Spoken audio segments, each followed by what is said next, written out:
subtract out sleeping time, commuting time, and working time along with other commitments, most people have less than 2 hours per day to do what they actually want to do, and that might include time with their families, or giving more to charity or philanthropic causes, or even taking more vacation. And in most cases, if people do take extra time for themselves, it comes at the cost of lost income. They have to choose between income and extra time for themselves.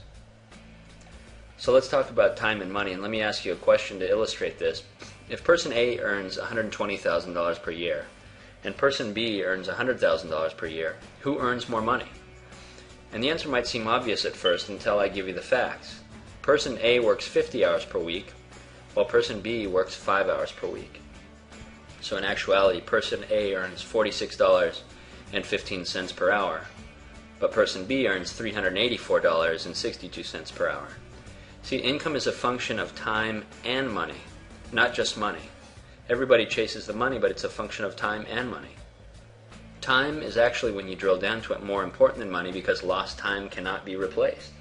So our goal in life, the people that understand financial freedom, know that the goal is to make the most money possible with the least time involvement required. Let me give an example of that. If I'm a doctor that makes $500,000 a year, again, a doctor, not a bad job, makes $500,000 a year, and I go on a fishing trip with my son, and then my pager goes off, the fishing trip ends. So there's two keys involved if you're looking for financial freedom, and the first key to financial freedom is called leverage.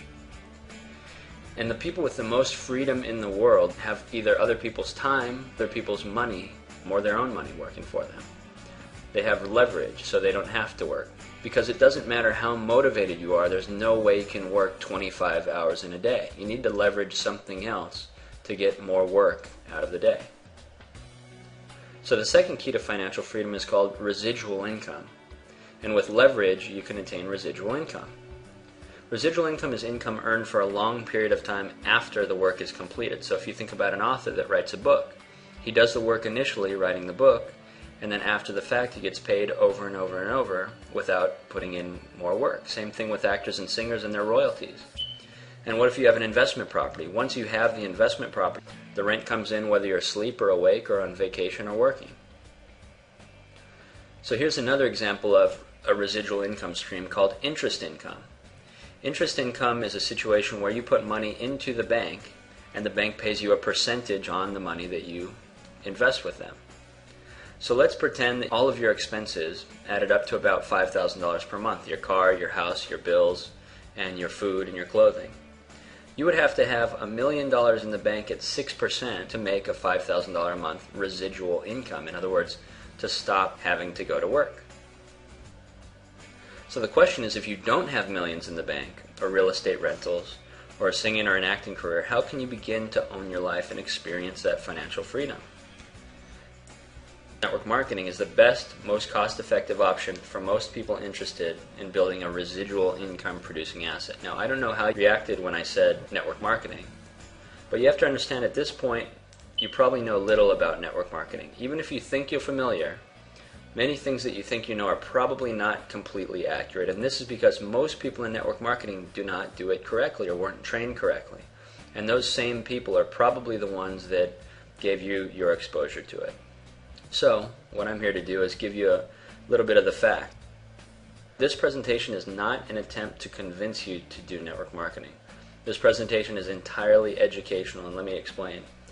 If you are sent here by someone to learn about these principles, please understand that it's because they feel you can benefit from the information.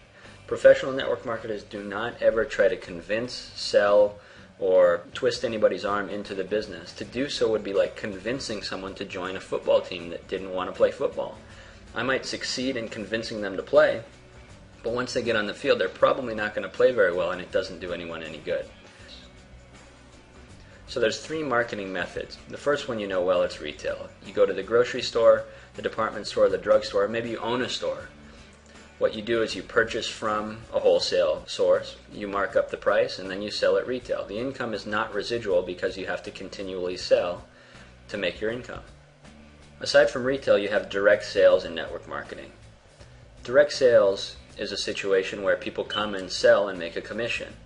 If you've ever had somebody come to your door and try to sell you something like a vacuum or Avon, or you've done a mail order catalog, or you have an insurance salesman.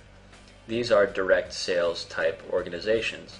The income is not residual because, again, you have to sell over and over and over to continually make commission. Network marketing should not be confused with direct sales, as it always is, because if done correctly, there's no sales involved with network marketing at all. If you think you're going to join a network marketing company and be going door to door to sell people stuff, that's absolutely not going to be the case.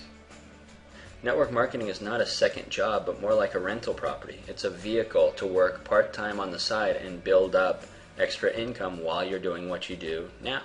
And the income in network marketing is residual, because once you do the work and you have the residual income in place, the work is done and the money continually comes in. So Network Marketing 101. Marketing is the process of moving a good or product from the manufacturer to the consumer. And the key phrase in this is moving a good or product. And you'll understand why in the next slide. Multi-level refers to the system of compensation provided to those that market the product or service. Let's say I had a product that I wanted to move to market in the traditional space. I might contact a television station, a radio station, or somebody representing billboards or a spokesperson to market my product. And I would pay them money or compensate them for marketing my product or service. In network marketing, we simply redirect the compensation from these traditional methods to independent distributors. That's the only difference. Network marketing legality. Network marketing should not be confused with illegal pyramid sales, as again, it always is. The key distinction between network marketing and pyramid sales is about moving to market. All reputable network marketing companies have a product with market receptivity moving into the market and are 100% legal. There are good and bad network marketing companies, don't get me wrong. You have to do your due diligence on your network marketing company. But that's no different than good and bad restaurants or anything. If you ate at a bad restaurant, you wouldn't swear off the restaurant industry. You would just not go back to that particular restaurant. Pyramid schemes are money games. They involve no product moving to market and should not be confused with network marketing. So to recap, the true definition of financial freedom is having enough monthly residual income, in other words, income that you don't work for, to pay all of your monthly expenses and support your lifestyle. Financial freedom means you dictate where your body goes 24 hours a day, 7 days a week, 365 days a year. And to attain this type of freedom, you must use some vehicle that utilizes leverage to earn residual income. If you don't have millions in the bank, rental property, or an acting career, network marketing is a viable way for most people to build a large residual income stream without a large investment. So let's go back to this chart that we reviewed before. Let's use the same example of $5,000 a month to cover all of your expenses. In the traditional world, how long would it take you doing your job now to save $1 million to $3 million? But in network marketing, you have the ability to part-time start working on that $5,000 a month residual income stream without affecting your current revenue. So in network marketing, a duplicable system is the heart of an organization. And what you might not have realized up until now is that you are in the middle of the system as we speak. So has your interest been piqued at all by the prospect of building a residual income producing asset on the side? If no, not an issue. Just let the person that sent you here know. They'll not be offended, and that's the end of it. If yes, before you learn about the actual company we represent, the next step is to learn how the income works in network marketing and what's involved on a day-to-day basis. So simply continue on to presentations 1 through 4.